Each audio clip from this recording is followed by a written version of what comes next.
ওই দেখুন, আগ্নেয়গিরি হয়ে এসেছে। লাভা ছড়াবে এবার, লাভা।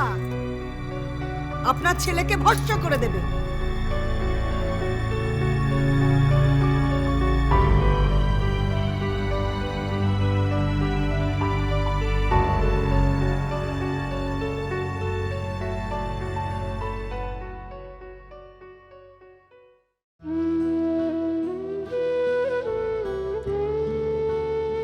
ধন্যবাদ আপনাকে।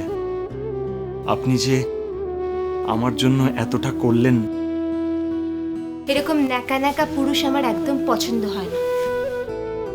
জানি তো, আমি বোধহয় একটু ন্যাকা ন্যাকা।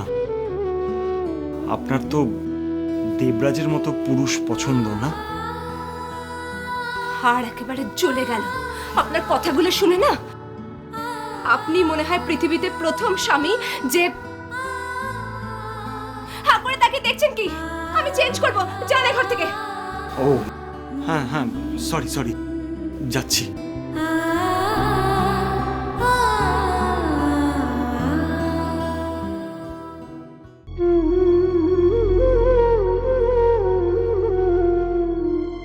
কিরে, তুই এখানে দাঁড়িয়ে আছিস কেন? এখানে দাঁড়িয়ে আছি মানে ওই ও ঘরে পোশাক বদলাচ্ছে তাই। বোঝ, ও পোশাক ছাড়ছে বলে একে বাইরে এসে দাঁড়াতে হয়েছে।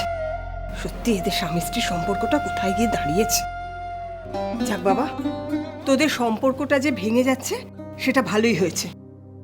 তুইও নয়তো সারা জীবন দুঃখে কাটাতিস, আর আমারও দুঃখের কোনো শেষ থাকতো না। ওই যে চাপাতি বলেছে না, আগামী পয়লা বৈশাখ তোর আর পুটির আশীর্বাদটা হয়ে যাবে। হলেই বাঁচি বাবা। ওই রণচণ্ডীও তাহলে ঘাট থেকে নামে। এটা কিন্তু কাকিমার মতো কথা হলো না। কোথায় আপনি স্বামী স্ত্রীকে মিলিয়ে দেবেন, তা না আপনি রাতুলের বিয়ের কথা বলছেন। কেন? সেই রকমই তো কথা হয়েছিল। তোমাদের বাড়ির মেয়েও সেটা চেয়েছিল, আর আমার ছেলেও সেটা চায়। কাজেই এর আগে বা পরে তো কোনো কথা থাকতে পারে না। দেখ শোনো, আমি কিন্তু কাল সকালেই এখান থেকে চলে যাব। রাতুল, তুইও কথাটা মাথায় রাখিস। আমি আর এখানে অপমানিত হয়ে থাকতে পারবো না। তা রাতুল, সন্ধ্যাটা কিরকম কাটলো? ভালো। এর আগে তো কখনো বউয়ের সঙ্গে এতটা সময় কাটায়নি, তাই ভালোই লাগলো। তা তোমার বউ কোথায় এখন? ওই তো পোশাক বদলাচ্ছে ঘরে। বাহ, পায়েল দি জামা কাপড় চেঞ্জ করছে আর তুমি বাইরে এসে দাঁড়িয়ে আছো। তুমি পারো বটে রাতুল, নিজের বউয়ের প্রতি এটুকু অধিকার বোধ নেই? অধিকার বোধ, অধিকার বোধ ফলানো যায়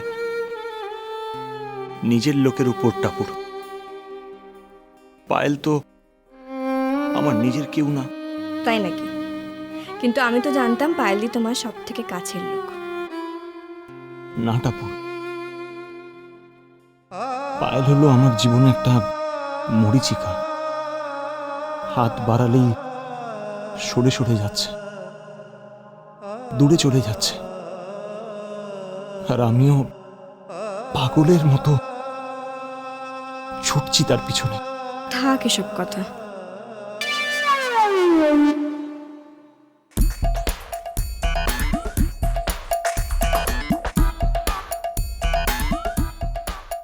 দেখলে দেখলে যেন মনে হলো একটা আস্ত ডিনামাইট গেল। ওটাই তো রাতুল, এতদিনে মেয়ের মন বুঝতে পারলে না? মেয়েরা যখন রেগে যায়, যার উপর রেগে যায় তাকেই সব থেকে বেশি ভালোবাসে।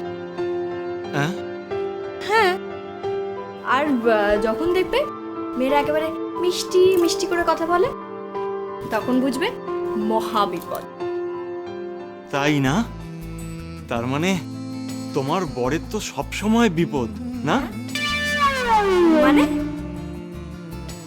মানে তুমি তো সব সময় মিষ্টি মিষ্টি করে কথা বলো তাই। বাবা রাতুল, তুমি তো বেশ ভালো কথা বলো দেখছি। তা নিজের বউয়ের সামনে এরকম ভাবে কথা বলতে পারো না? পাগল নাকি?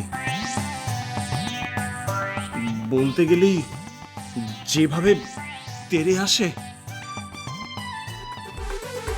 কি রে, তুই কি এখানে ঘুমোতে এলি? একদমই তাই। না না না না, তুই এখানে ঘুমোতে পারবি না। পায়েল মা, তোর কাছে আমি হাত জোর করে বলছি, তুই আজ বরের কাছে শুতে যা। কেন শুনি?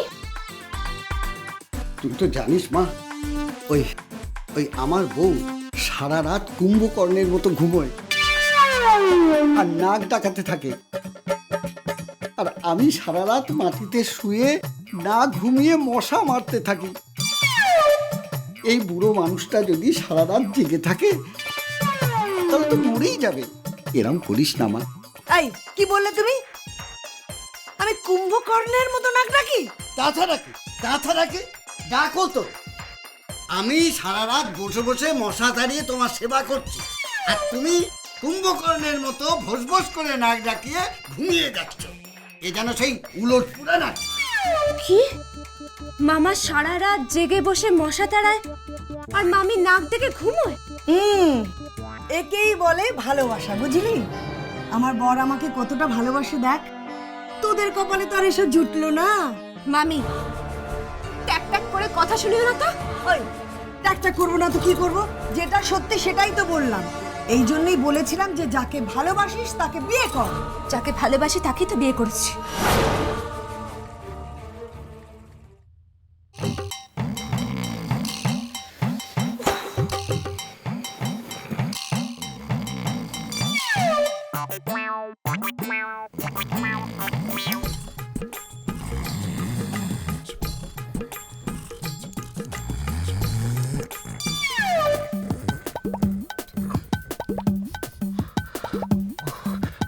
কি হলো? নাক ডাকা বন্ধ করবেন? হ্যাঁ? কেন চিড়িয়াখানার কোনো জীবজন্তু আপনার সঙ্গে ঘুমোতে পারবে না? আই টাপুর টুপুর হয়ে রই